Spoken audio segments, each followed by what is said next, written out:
कि उसके ओपनर जल्दी आउट हो गए थे। तो मैं इस टीम का ओपनर हूँ।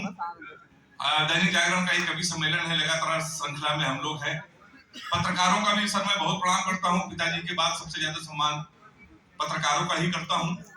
हमारे उत्तर प्रदेश में जो काम पुलिस नहीं कर पाती उसको पत्रकार कर देते हैं। अच्छा, अभी प्रयागराज में किया था ऐसा कुछ, तो आप समझ में आए तो ताली बजा दीजिए आप लोग। मैं उत्तर प्रदेश का रहने वाला हूँ।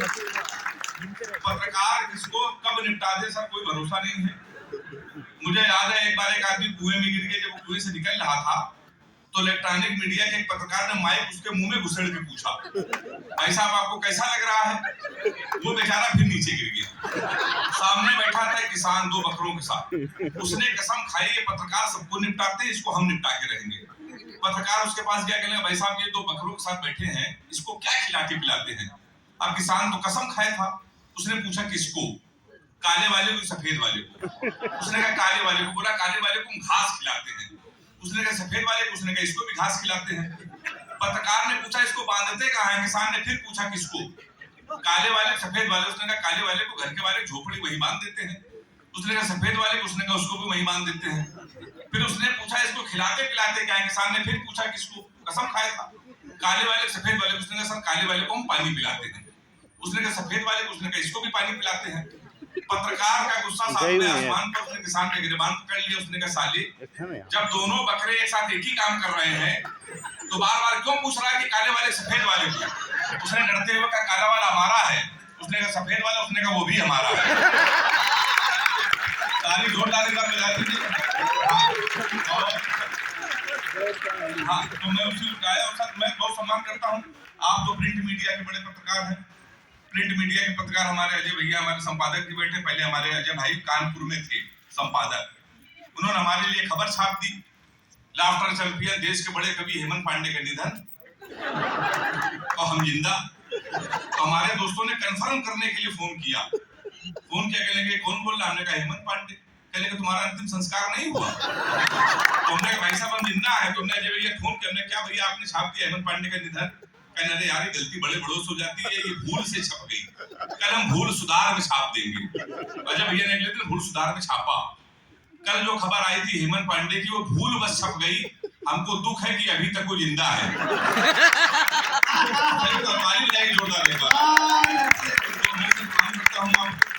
मैं तो कानपुर के स्कूल में पढ़ाता हूँ सर।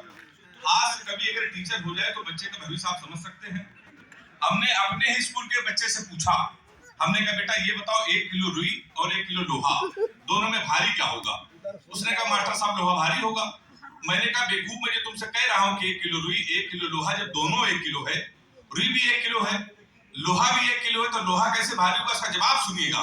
उसने कहा मास्टर साहब आप हमको 1 किलो रुई फेंक के मारिए, हम आपको 1 किलो लोहा फेंक के मारते हैं, आप जान जाएंगे क्या भारी होगा? हमने सब दूसरा क्वेश्चन पूछा, हमने कहा हिंदुस्तान में सबसे तेज उड़ने वाले पंछी का क्या नाम है? उसने जवाब दिया हाथी। हमने खड़े हो जाओ तुम्हारे बाप क्या करते हैं? उसने कहा योगी जी के बुलडोजर चलाते हैं।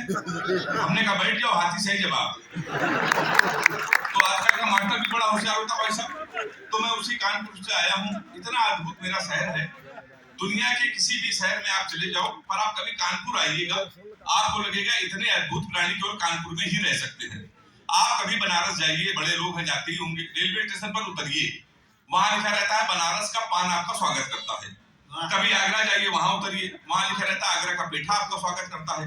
हमारे कानपुर आइए, रेलवे स्टेशन पर उतरिए, वहां लिखा रहता है रूपानी चप्पल आपका स्वागत करता है। तो मैं उसी कानपुर से आया हूँ साहब। और मैंने तो जीवन का सर सबसे बड़ा पाप ये कर दिया, एक बार मेरी घड़ी खराब, कानपुर पहुंचा, एक लड़का बैठा था, हमने उससे टाइम पूछ लिया। जीवन का सबसे बड़ा पाप ये किया, कानपुर वाले से टाइम पूछ लिया। हमने कहा भाई साहब टाइम क्या हो रहा? हमसे कहने लगा ऐसा गुरु तुरंत यहाँ से निकल लो, टाइम बहुत खराब है। तो हमारे मुंह बिल्कुल मत लगना, नहीं तो तुम्हारा टाइम भी खराब हो जाएगा। तो हमने कहा टाइम ना बता दो तो ये बता दो तेरा मूड क्यों खराब, उसका जवाब सुनिएगा। उसने कहा भाई साहब एक लड़की से कल हमने इतना कहा कि बड़ी कमजोर है कुछ खाया कर, वो हमारा 50,000 रुपए खा गई। तुम सारे हमारे मुंह लगे हुए हो, हमारे मुंह बिल्कुल मत लगना, बहुत भरे बैठे हैं। तुमने कहा ऐसा क्या हो गया? कहने एक लड़की के चक्कर में 5 साल से लगे थे, हम समझते थे हमसे प्यार करती इससे प्यार करते, तो इसमें हुआ क्या? कहने हुआ कुछ नहीं भाई साहब, हमारे नगर निगम को चुनाव चल रहा है, उसको मिल गई है पार्षद की टिकट। पूरे शहर होल्डिंग लगी है, युवा दिलों की धड़कन पुष्पा पाल। तुम साले हमसे टाइम पूछ रहे हो? लोग तो नारा लगा रहे हैं, मोहर मारो तान के पुष्पा को पहचान के। कल एक लड़का कान में नारा लगा रहा था, लैया बड़ी करारी है, पुष्पा पाल हमारी है। तो भाई साहब, मैं उसी उत्तर प्रदेश का हूँ। इतने अद्भुत मिलेंगे। अभी वृक्षारोपण की बात हो रही थी सर। वृक्षारोपण सफाई अभियान मोदी जी ने पूरे देश में कर रखा है। हमारे उत्तर प्रदेश कानपुर में भी चल रहा है। अभी 1 महीने पहले हमारे कानपुर के विधायक ने एक वृक्ष लगाया, पौधा, उसको आधे घंटे बाद बकरे ने खा लिया। शाम को विधायक जी ने उस बकरे को खा लिया। तो मैं उसी कानपुर से आया हूँ। इतना अद्भुत शहर आपको मिलेगा। मैं तो लपेटे में नेताजी में शो में आता हूँ, उसमें इधर बीजेपी वाले बैठते हैं, इधर बैठते कांग्रेस वाले। बीजेपी वाले कह रहे हैं कि हमने 5 साल में देश को बदल दिया है, बहुत विकास किया है। विपक्ष वाले कह रहे हैं कि तुमने कुछ नहीं किया। ये डिबेट हमारे घर पे चली आई है। मान लीजिए पत्नी अगर बीजेपी से है, पति अगर कांग्रेस का है, समाज में मजा आ जाए तो मुझे शुरू करना। थी बीजेपी से पत्नी, बोली जून में चलो, जाने मन जल्दी हनीमून में चलो, अच्छे दिन आ गए हम डांस करेंगे, 5 साल हो गए रोमांस करेंगे, कांग्रेसी पति बोला हाल चलेंगे, जून में ही क्यों हर साल चलेंगे, जब 15 लाख अकाउंट में आ ही गए हैं, बुलेट ट्रेन से दोनों नैनीताल चलेंगे। तो भाई साहब, हमारे तो समाज में ये होता है। बहुत अच्छा आप सुन रहे हैं, आप आगे ताली बजा रहे हैं। कई लोग तो जोड़े से आए हैं, पति पत्नियां एक साथ में आए हैं। पत्नियों को लेकर कहीं भी जाइए, आप उनको मूवी दिखाने ले जाइए, कभी सम्मेलन में लाइए। पत्नियों के साथ कभी भी सर खरीदारी शॉपिंग मॉल में कभी मत जाना। खून के आंसू रोने पड़ेंगे, मैं रो रहा हूँ। अभी 4-5 दिन पहले हमारी पत्नी को लेके रोज कभी सम्मेलन में गए तो चलो तुमको कुछ कपड़े दिला दें, तो हमें शॉपिंग मॉल में ले गई। दुकान वाले को उसने बुलाया, कह कि तुमको शर्ट दिला, हमने दिलाओ। दुकान वाले को उसने बुलाया, फिर भैया शर्ट दिखाओ। ब्लैक कलर की शर्ट हमको दिखाई, पूछी कैसी है। सर अब आप कसम खा के बताओ, कोई पत्नी अपने पति से पूछ ले ये कपड़ा कैसा है, तो कोई हिम्मत कर सकता है कि नहीं अच्छा है? कहना पड़ता है ना कि खराब, बहुत अच्छा है। हाँ में हाँ मिलाना पड़ता, तो हमने हाँ में हाँ मिलाया। हमने कहा ये काली वाली शर्ट बहुत अच्छी है, कहने की थोड़ी बड़ी है। तो हमने कहा थोड़ी बड़ी है, तो कहने की बड़ी है तो काम आएगी। तो हमने कहा बड़ी है तो थोड़ी काम आएगी। कहने की नीली वाली ज्यादा अच्छी लग रही है, तो आपको हाँ में हाँ मिलाना। तो हमने कहा नीली वाली बहुत अच्छी है। लेकिन कहने लगी काली वाली तुम्हारे ऊपर जमेगी बहुत। तो हमने कहा काली वाली ज्यादा जमेगी। कहने लगे उसे नीली वाली ज्यादा अच्छी है, तो हमने कहा नीली वाली ले लो। कहने हरी वाली के विषय में क्या करो, हमने कहा हरी वाली भी बहुत अच्छी है। कहने लगे तुम्हारे ऊपर ये बहुत जचेगी, तो हमने कहा ठीक है। कहने लगे हरी वाली ले ले, हमने कहा ले लो। उसने दुकान वाले को बुलाया, उसने कहा भैया इनको हरी वाली शर्ट पसंद है, पैक कर दो। हरी शर्ट पैक करा के हमारे सर पहली धुलाई में हरी वाली ने कलर छोड़ दिया। वो हमारे ऊपर चढ़ बैठी, बेलन लेके आए, कहने के 3 घंटे से तुमसे कह रही थी लाल वाली ले लो, लाल वाली ले लो। तो एक बात ताली बजाई जोरदार। तो इसी तरीके की कहानियां उसको मैं आपको बताता हूँ। तो मैं साहब उत्तर प्रदेश कानपुर से आया हूँ। अभी जब स्वर्ण पदक जीता हरियाणा के बच्चे ने, जहाँ हमारे सुरेंद्र सर जी हैं, भाला फेंकने में स्वर्ण पदक जीता, तो एक वीर रस के कबीर हमसे कहा भैया यही भाला पाकिस्तान में फेंक दे तो पाकिस्तान तो निपट जाएगा। हमने कहा हिंदुस्तान की बेइज्जती है, भाला इतना बड़ा, पाकिस्तान इतना बड़ा। मैंने 4 लाइन में पाकिस्तान को निपटा दिया है। आप बोले कि हाथ से कभी निपटा सकते हैं, तो दोनों हाथ उठा के ताली बजा के बताना मैंने सही निपटाया। हमने कहा कपड़े जिसपे टंगते हैं वो कीली फेंक के मारेंगे, कसी हुई ना मिल पाई तो ढीली फेंक के मारेंगे। जो भाला फेंका नीरज ने वो चीन की खातिर रखा है, पाकिस्तान तुमको तो हम तीली फेंक के मारेंगे। और तो हम कैसे निपटा देते हैं। तो मैं थोड़ी देर रहूंगा, 10-15 मिनट। सुरेंद्र शर्मा जी तक हम लोगों को पहुंचना है। सबीना अदीब जी देश की सबसे बड़ी श्रृंगार की कवित्री और शायरा है, वो आएंगी, प्यार मोहब्बत की बात करेंगी, आपको श्रृंगार में डुबो देंगी। मुझसे बिल्कुल भी ऐसा मत रखिए, मैं प्यार मोहब्बत से बहुत दूर रहता हूँ, लड़कियों से इतना दूर रहता हूँ मैं आपको बता नहीं सकता। योगी जी की सरकार जब उत्तर प्रदेश में नहीं थी तो 15 प्रेमिकाएं मेरे पास में थी। जिस दिन योगी जी मुख्यमंत्री बने, हमने बारी बारी से सबसे राखी बंधवाया, क्योंकि उत्तर प्रदेश पुलिस ने सबसे ज्यादा कुटाई किसी की तो प्यार करने वालों की।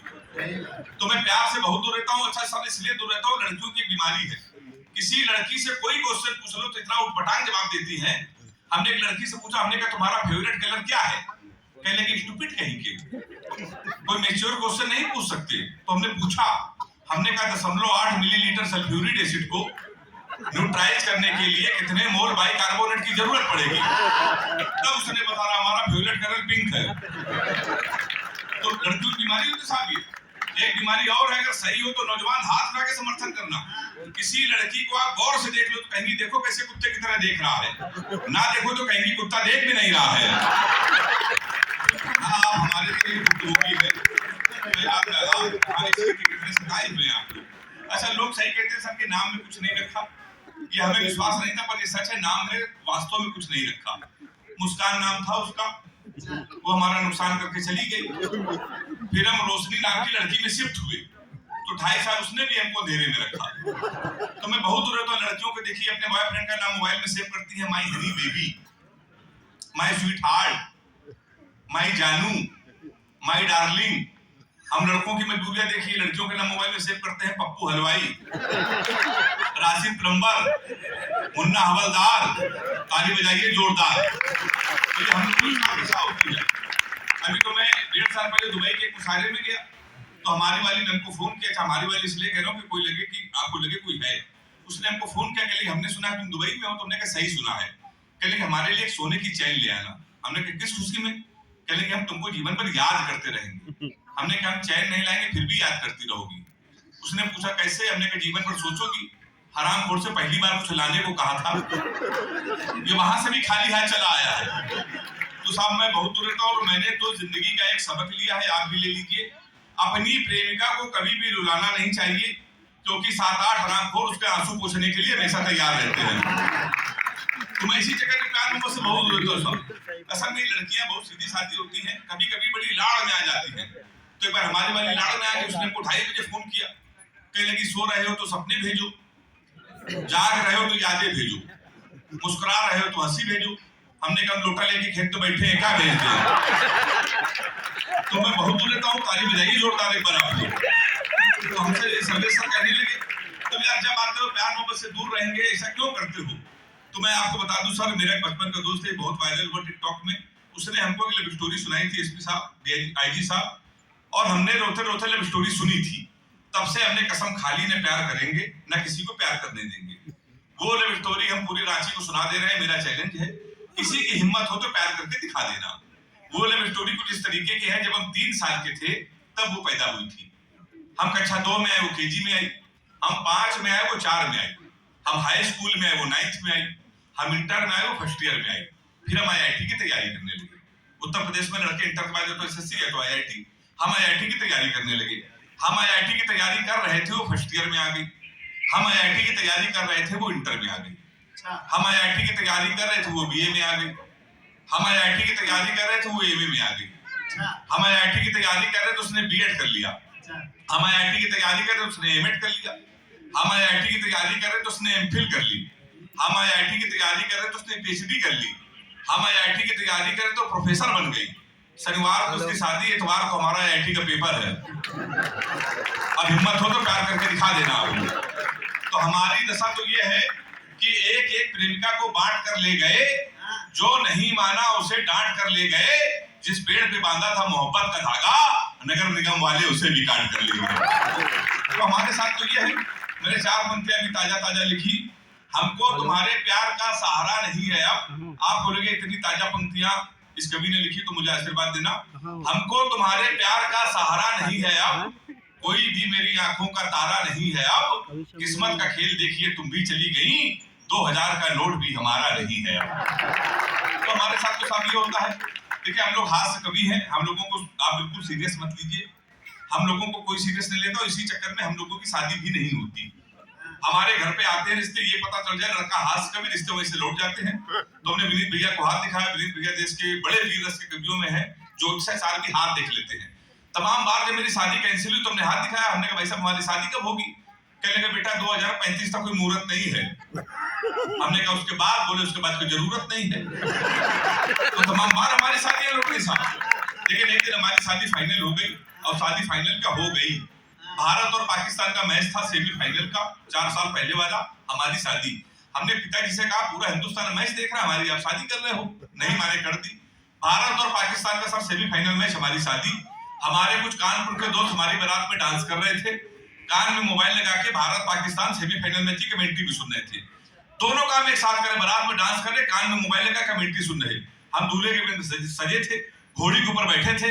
जैसे बारात में पहुंचने वाले थे, एक लड़का घूम के हमारी तरफ चिल्लाया, बोला छक्का। हम डर गए साहब। हमने कभी कहा छक्का? कहने लगा विराट कोहली ने मारा है। तो हमने कभी कोहली ने मारा तो हमारी तरफ क्यों देख रहे हो? शादी के पहले दिन छक्का गिरा देख के हमको। हमने कब की मारे तो हमारी तरफ ना देखना। पता चला 2 मिनट में इंडिया मैच जीत गई। किसी ने खुशी के मारे घोड़ी के नीचे सुतली बम रख दिया। अब वो बम फटा तो घोड़ी भागने लगी, हम भी भागने लगे। हमने चलती घोड़ी से पिताजी को फोन मिलाया। हमसे बोले कहाँ हो बेटा? हमने कहा पिताजी भाग रहे हैं। बोले किसके साथ?